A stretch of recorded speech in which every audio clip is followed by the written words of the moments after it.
Hoje eu voltei para falar sobre o segundo livro lido na maratona de carnaval, que foi A Invenção de Morel, do Adolfo Bioy Casares. O Adolfo é um autor argentino, esse foi o primeiro livro dele, é o livro de estreia, e é um daqueles casos que o primeiro livro já chega a ser o melhor, considerado o melhor da trajetória dele. E esse é um livro muito curto e que me chamou a atenção porque ele foi uma fonte de inspiração para o seriado Lost. E para quem me conhece sabe que Lost é um dos meus seriados favoritos da vida, então foi isso que me atraiu e que me chamou a atenção na leitura dele. A história do livro é narrada inteiramente em primeira pessoa, então ele tem uma estrutura como se ele fosse um diário, uma série de relatos que foram compilados e juntados ali naquele material. Ele tem uma sequência temporal lógica, mas os acontecimentos ali descritos eles não têm necessariamente uma conexão uma com a outra. Então, nessa história, as coisas acontecem e o protagonista narra. As lembranças chegam até a ele e ele toma nota daquilo. Os insights aparecem para ele e ele registra. Isso é o próprio livro.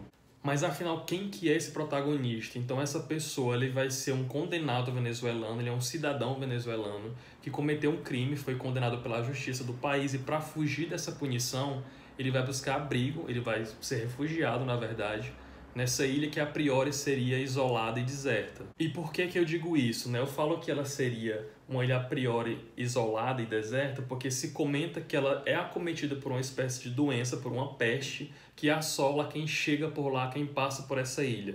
Mas como esse nosso protagonista ele já é um condenado, ele já tem uma prisão decretada, ele não tem mais o que perder. Então ele vai para essa ilha, né, ele joga tudo pro alto, ele vai viver nessa ilha, mesmo com essa peste sendo assolada, essa epidemia sendo uma possível segunda condenação para ele, mas ele insiste naquilo, ele prefere aquilo a ficar como condenado na Venezuela.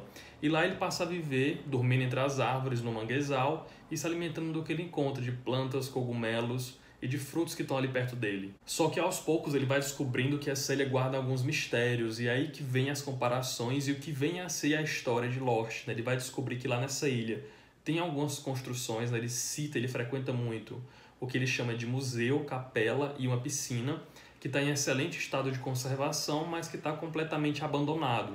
Pouco tempo depois, algumas pessoas aparecem na ilha e ele, temendo ser pego ou descoberto, ele vai se afastar e ele vai acompanhar de longe a vida e a rotina dessas pessoas.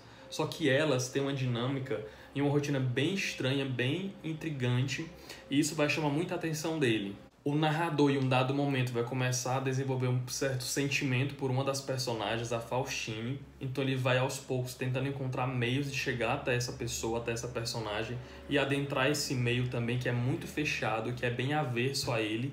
E é a partir daí que a gente vai descobrir do que se trata o livro, né? Quem são essas pessoas e o que é essa invenção que dá título ao livro. Esse é um texto aparentemente confuso, mas isso é coerente, isso faz sentido, porque o nosso narrador ele não está totalmente compreendendo o que está se passando ali, quem são aquelas pessoas, o que está acontecendo. Então, como a gente acompanha a leitura através do que ele está vendo, do que ele está percebendo, e ele não entende completamente aquilo, essa sensação de incompreensão ou de dúvida, isso chega até a gente dessa forma. A gente vê, percebe e sente a história a partir da perspectiva dele. E como ele está bem debilitado da vida naquela ilha, ele não está se alimentando direito, ele não está bebendo e se hidratando como ele deveria. Alguns alimentos que ele encontra são cogumelos que causam um tipo de alucinação, então isso repercute diretamente na maneira como a história chega até a gente. Resumindo, então, esse é um livro que vai falar bastante sobre crenças, sobre adaptação física e psicológica também em um determinado meio que é bem averso e como isso gera consequência e sequelas em cada um. Ele é um livro que vai falar bastante também sobre solidão e livre-arbítrio, inclusive eu acho que esse seria o grande questionamento em torno de tudo que ele trata e tudo que ele aborda. Porque essa é uma história que já inicia com escolha, né? Ele poderia ter ido para aquele caminho, que era o caminho da justiça, que ele iria pagar pelo que ele cometeu, o crime que ele cometeu, mas ele optou por ir por essa ilha. E lá ele encontrou outras coisas que ele não esperava. Era uma ilha que a princípio era vazia, era deserta, mas depois não era. Lá tinha construções, lá tinha pessoas. Ele fez outra escolha em permanecer ali.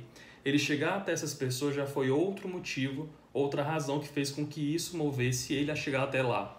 Depois, interagindo com elas, a gente vai perceber outras coisas e outras identificações que ele vai ter dentro desse contexto.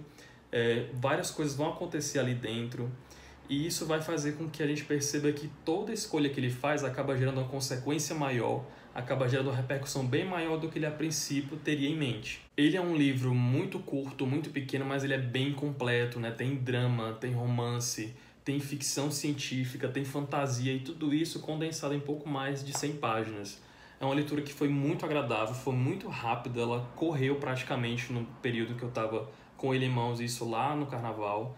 Então fica aí a dica de A Invenção de Morel, do Adolfo Bioy Casares. Se você gostou, dá uma avaliada no vídeo. Me segue também nas redes sociais que estão lá embaixo, no box da descrição. Faz algum comentário se você quiser. Obrigado por ter assistido e até mais.